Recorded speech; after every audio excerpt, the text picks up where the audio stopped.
이재명이 그래서 이제 너무너무 지금 편해져 버렸어요. 예. 사람이 좀 쪼여야 되는데 어. 이 너무 쪼이는 게 없으니까 지금 이제 지금까지 입조심 좀 하고 뭐 국민의 뜻에 따라 당의 뜻에 따라 하던 그런 형식적인 말도 안 하고 지금 이제 강압적인 얘기들을 막 합니다. 내란 특별재판소 얘기 나오고 이제 뭐 내란 척결 시즌 2가 지금 임박했다 하고 지금 뭐 내란자 붙여가지고요.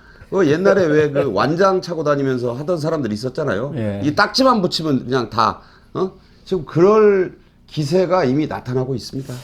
그래서 박앵근님 말씀을 하셨으니까 지금 이재명과 민주당이 하는 걸 보면은 야, 이 사람들이 집권을 하면은 정말 가공할 세상이 벌어지겠구나, 끔찍한 상황이 벌어지겠구나 하는 느낌을 갖고 뭐 국민의힘에서 비판하는 대로 이건 독재를 넘어서 왕조 시대가 열릴 가능성이 있다, 이런 얘기까지 지금 나오고 있는데 제가 이 표현을 예. 이제 조선시대 가장 가까운 역사니까 조선시대 27명의 그 왕이 있었는데 자기 마음대로 하고 살다가 쫓겨나고 죽은 사람은 딱 하나다.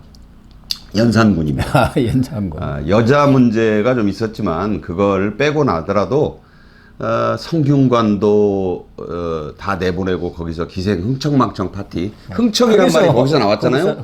흥청망청이 나왔고 그 민가 수백 채를 사냥한다고 다 헐어버리고 예. 그냥 무소불위의 왕이었고 아무도 신하들이 그걸 제지하지 못해서 그야말로 진짜 왕 노릇을 하고 살다 죽은 사람은 연산군밖에 없다. 그래서 제가 연산군의 비유를 많이 했더니 저한테 몸 조심하라고 그렇게 많이 얘기를 하더라고요. 연산군이라고 감히 했다가 당신 큰일 나. 그래서 제가 표현을 조금 바꾸겠습니다.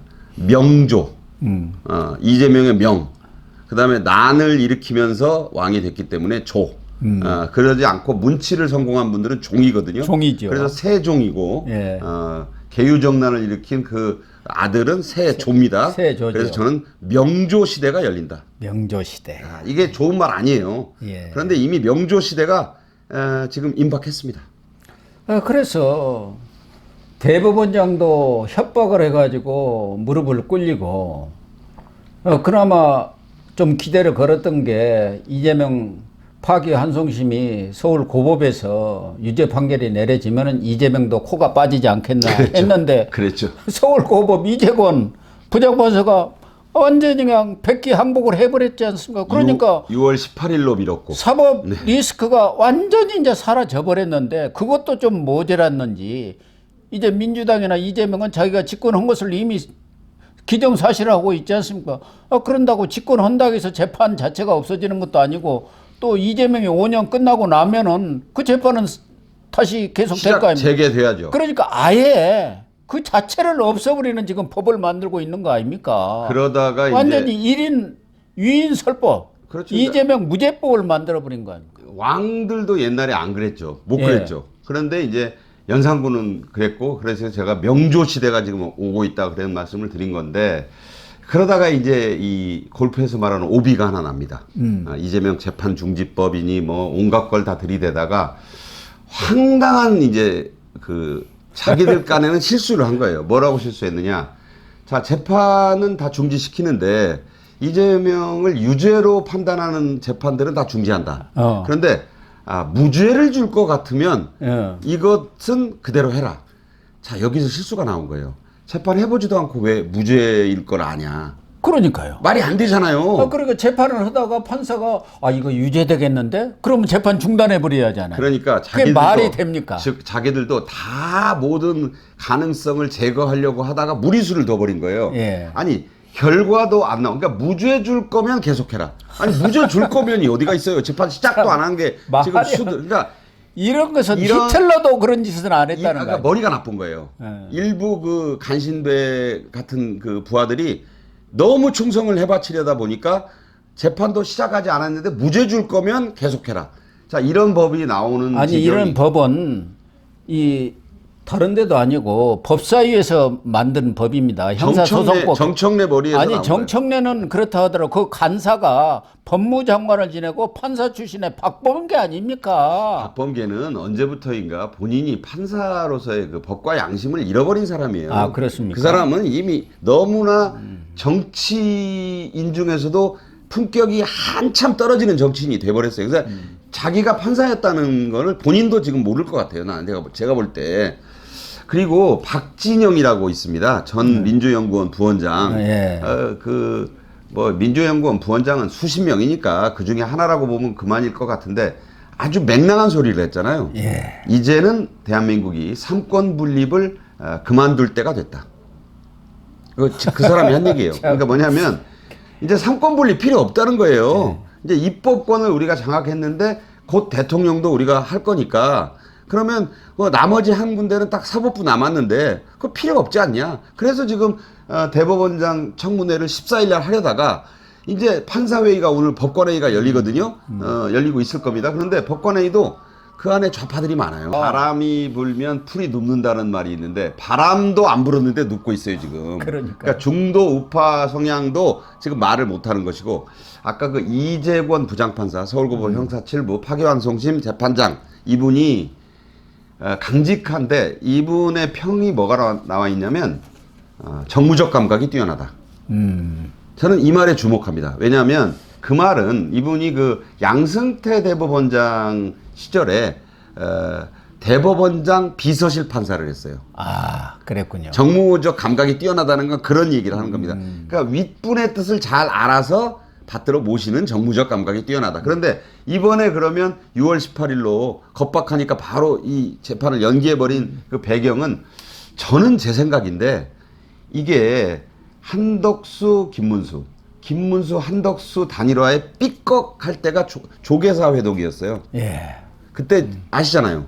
세 번 만나자고 이거 눈 마주칠 때마다 얘기했는데 네 하고 말았어요. 김문수 후보가. 그때 이상하지 않으셨어요? 바로 지금 오늘이라도 당장 만나십시다 그랬는데 네. 다음에 또 마주쳐서 또 이 얼굴만 만나십시다. 만날 생각이 전혀 없는 것 같았어요. 네. 그게 보도되면서 이 단일화 이상기류다. 그때부터 이제 보도가 됐잖아요. 그 다음 날입니다. 아, 그렇군요. 이재권 부장이 이걸 접은 게 그나마 내가 속으로 기대를 걸었던 게 이게 김문수, 한덕수, 김문수의 아름다운 단일화가 되면 내가 좀 한번 좀 내 소신을 밀어볼 텐데 저 대답하는 분 태도나 만나자고 애걸하는 분 태도를 보니까 끝났구나. 내가 버텨본들 정무감각이 뛰어난 정치 판사네요. 제 생각이에요. 근데 어떻게 우리 선배님한테 평가를 받고 싶어요. 그래서 시간적으로 그래요. 그게 다음 날입니다. 예, 그래서 6월 18일로 바로 멀찌감치 6월 3일 대선 4일 날 확정 4일 새벽 그로부터 14일 뒤 2주 뒤로 밀어놓은 거예요. 저는 알아서 누웠다. 바람도 안 불었는데 본인 판단을 했다. 그것은 한덕수, 김문수, 한덕수 단일화의 삐딱선 시쳇말로 이게 보이면서 정무적 감각을 발휘해서 밀어버린 것이다. 자, 그걸 본 이재명 일파 내 세상이라고 생각한 거예요, 이제. 그래서 이재명 일파는 이재명은 존엄이 된 겁니다. 그렇죠. 북한식으로 말하면 존엄이고 그 존엄을 지금 건드렸다고 해갖고 심기를 그냥 상하게 존엄 했다. 말고 최고 존엄입니다. 최고 존엄. 최고 존엄이라고 그러죠. 그래서 김정은을 최고 존엄이라고 지금 하거든요. 조희대 대법원장도 망신 주고 막 압박을 해가지고 아마 내년 6월인가? 임기요. 27년까지입니다. 임기는 27년이더라고요. 그렇습니까? 조희대 대법원장. 예. 그러니까 임기 전에 사태를 끌어내리죠. 지금 끌어내리려고 하고 있는 거다. 그 전에도 그 KBS 멀쩡한 이사 학교 찾아가가지고 꽹가리치고 북치고 예. 집 앞에 가서 잠 못 자게 해서 물러나게 했잖아요. 그러니까 조 대법원장을 아마 가만두지는 않을 것이고. 그러니까 근데 그래서 대법원장 지금 특검이라든가 탄핵 이 카드도 접지를 않고 그대로 들고 있는 거 아닙니까? 조희대 대법원장 특검은요. 조희대 특검은 파견 검사가 50명이래요. 생각해보세요. 조희대 대법원장이 뭔 잘못을 했다고 검사 50명을 투입해서 특검을 합니까?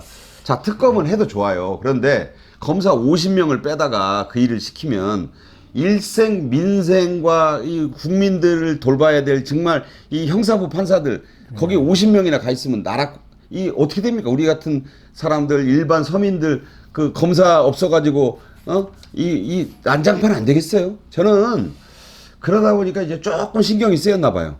그러니까 일단 보류 그것도 보류죠. 조의대도 보류. 네. 근데 보류라는 게 더 무서워요. 이 사람들은 늘 이재명. 들고 있는 거예요. 네, 들고 있으니까 마음에 안 들면 언제든지 너 카드 꺼낼 거야. 이거 그러니까 아닙니까? 이게 명조 시대가 지금 오고 있다니까요. 명조 시대가 이게 대통령을 뽑는 게 아니에요. 지금 우리는. 거기다가 지금 민주당이 집권 시 이렇게 하겠다고 해놓은 이 특검은 벌써 3개를 이미 발의를 해놓은 거 아닙니까? 그렇죠, 뭐. 내란 특검, 김건희 특검, 김건희 특검, 조의대 그리고 특검, 해병대 특검. 해병대까지 해병대가 있고 또 조의대는 조의대 이제 특검. 보류를 별 해놓고. 3+1이겠죠. 예. 여기에 검사만도 100명이 투입되고 그러니까 어마어마한 검찰청을 하나 해가지고 완전히 보수를 괴멸시켜버리겠다. 그러니까 웬만한 그러니까 저 지방 검찰청 하나를 다 쓸어 넣는 거예요. 여기다가. 문재인 때 적폐청산은 저리 가라 할 정도의 그건 어린애 장난 수준이 되는 거예요. 예. 그래서 저는 일각에서 이런 말이 나옵니다. 내란 특별재판소를 세울 것이다. 그러니까 이거는 검찰도 김민석이는 이 얘기를 네, 했잖아요. 이미 특별재판소 만들어야 한다고. 이게 이제 그 특별재판소 선배님 기억하시지만 세계사에 뉘른베르크에 설치됐던 나치 독일의 특별재판소가 예, 있었고, 그렇죠. 그 도조 히데키 일본 육군성 장관을 결국 사형시켰던 극동 도쿄 재판소, 특별재판소 이게 이제 2차 대전 직후에 있었던 거고 우리나라 반민특위가 있었잖아요. 반민특위가 있었지 않습니까? 자, 이 특별위원회, 특별재판소는요 검찰인이 뭐 일반 법원을 안 거치겠다는 거예요. 예. 그리고 이제 이 사람들은 뭐라고 그랬냐? 아, 왜 판사를 사법시험은 이제 없어졌지만 뭐 로스쿨 졸업해서 변시 붙어서 경력 쌓은 사람이 해야 되느냐? 판사 민간인으로 시키자. 지금 그런 말 나와요. 그러니까 뭐냐면 그 대법관을 30명 이상으로 늘려서 어디서는 뭐 40명으로 늘리자고. 100명 안도 지금 냈지 예, 않습니까? 그러면 그 중에 한 3, 40명, 100명을 만들 경우에는 3, 40명은 민간인으로 대법관 하자는 거예요. 아, 그리고 참말로. 아니 기가 막힌 말들이 너무 많이 나와서 그 다음에 이제 사심제 하자 그러잖아요. 예. 그러니까 1심, 2심, 3심 그 다음에 헌재. 대법에서 자기들 마음에 안 드는 재판하면 헌재로 갖고 가면 사심제인데. 헌재는 이미 또 끝났어요 이미. 딱 잡아놨잖아요. 명조가 이제 2명 더 임명하면 예. 헌재는 그냥 100% 소나귀에 들어와요. 그러면 그러니까요. 아니 그러니까 그래서 삼권 분립을 이제 그만둘 때가 됐다라는 민주연구원 전 부원장 박진영의 그런 말도 안 되는 오만방자한 얘기가 나온 거예요. 그러니까 최고 존엄이 들어서는데 무슨 상권이 필요하느냐. 최고 존엄 밑에 다 머리를 숙여라. 그냥 왕국, 그 얘기 아닙니까? 그러니까 왕국이 되는 겁니다. 왕국이. 예. 결과적으로 보면은 그동안 뭐 최순실 국정농단도 있었고 양승태 뭐 사법농단 이랬었는데 지금은 이재명과 민주당이 전체 합쳐가지고 192석을 가지고 조국혁신당까지 뭐 다 합쳐서 완전히 입법농단을 지금 벌이고 있는 것 아닙니까? 대통령까지 가지면 이제 3부 중에 2부를 장악하고 아까 예. 말씀드린 대로 대법원까지 자기들 말로 개혁 우리가 볼 때는 아주 그냥 해체를 해버리면 그냥 결심하면 이재명이 결심하면 명조가 결심하면 법이 되고 사법부에서는 아무도 그 앞을 막아서지 못하는 이런 나라가 되는 거예요 지금. 그러니까 이런 그 어마어마한 일이 벌어지고 있는데 다시 원점으로 돌아와서 그걸 막아내야 될 보수 진영의 대통령 후보 선출을 둘러싼 단일화니 이런 얘기는 4분 오열이 되고 있으니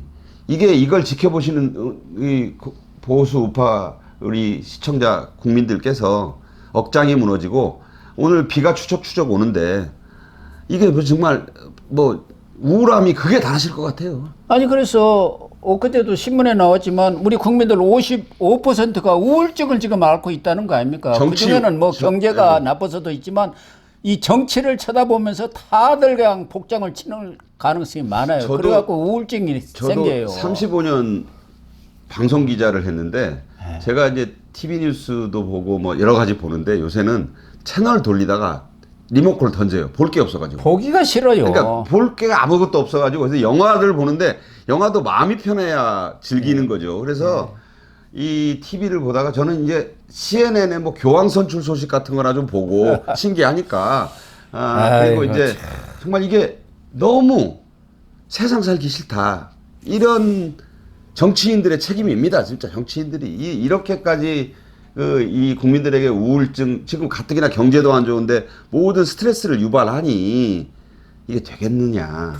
그런데 우리 국민들이 현명하기 때문에 뭐 이번 대선은 어쩔지 모르지만 과거 신민당 그 사태라든가 이런 거 보면은 지금과 같이로 이재명이 저렇게 폭주를 하면은 국민들이 언젠가는 반드시 폭발을 전두환 같은 사람도 그렇게 해서 천년만년 갈 것 같았지만 국민들이 결국 들고 일어나갖고 뒤집어 버렸어요. 군사 정권에 총칼을 들고 고문을 하고 그런데도 다 뒤집었기 때문에 이재명이 뭐 자기들 얘기대로 20년 집권 50년 집권한다고 하지만 이런 식의 입법 농단을 벌이고 입법 폭주를 할 경우 우리 국민들이 절대 저는 가만히 있지 않으리라고 봅니다. 근데 그 시기까지 가는데 괴롭겠죠. 고통스럽죠. 이제 반년, 1년을 보내야 되고. 예, 이게 꽤 이제 오랜 시간 고통의 시간을 아주 견뎌야 고통스러울 합니다. 거고 2026년 그리고 많은 사람들이 희생되겠죠. 희생됩니다. 그러니까 이제 완장 얘기를 말씀드렸고 이제 유명한 소설에도 있지 않습니까? 완장이고 이제 내란이라는 딱지를 곳곳에 붙이고 다닐 거예요. 무슨 압류 딱지 붙이듯이 그걸 붙이면 내란 특별재판소로 가는 거예요. 그러면 묻지도 따지지도 않고 내란범으로 몰이가 되는 거예요. 그러니까 이제 그러니까 법원이 무력화되고 검찰이 무력화되면 그냥 내란 특별재판소 같은 곳을 통해서 형량 정하고 바로 교도소로 가는 거예요. 그러니까 설마 그러겠어? 아니 설마가 아니에요. 이 사람들 그렇게 하고도 남아요. 그러니까 이재명이 지금 하고 있는 말들이 이제 눈치를 안 보더라고요. 그런 표현을 어느 언론은 썼습니다. 지금 국민의힘이 싸우고 있는 동안 이재명은 표를 누룽지처럼 박박 긁고 다니고 있다. 박박 긁고 다니고 있죠. 예, 골목. 예, 다니면서 골목 상권까지 지금 다 뭐 돈 주겠다. 뭐 면제해 주겠다. 지금 이재명이 뿌리고 다니는 이 공약을 합쳐 보면요. 이 나라 살림은 거덜이 납니다. 그렇습니다. 예, 이 거덜은 정말 제가 알아보니까 거덜이 벼슬 이름이더라고요. 조선시대 마국간 치는 직업이래요. 그래서 거덜났다는 뜻은 야 그것도 벼슬이라고 거덜 니네 집안에서 거덜났다는 말이냐 이 말이 원조라는데 제가 왜 이런 우스갯소리까지 말씀드리냐면 진짜 거덜났습니다. 거덜나게 생겼습니다. 그렇습니다. 저희 방송을 보는 시청자분들도 마음이 정말 착잡하지 않나 그런 생각이 듭니다. 어쨌든 국민의힘이 아직은 그래도 며칠이 있으니까 좀 정신을 차려가지고 국민들과 당원들이 바라는 제발. 그러한 쪽에 결론을 좀 내려주시기를 간곡히 마지막으로 좀 당부를 드리도록 하겠습니다. 네, 시청자 여러분, 오늘 방송은 여기서 마치도록 하겠습니다. 시청해 주셔서 감사합니다. 감사합니다.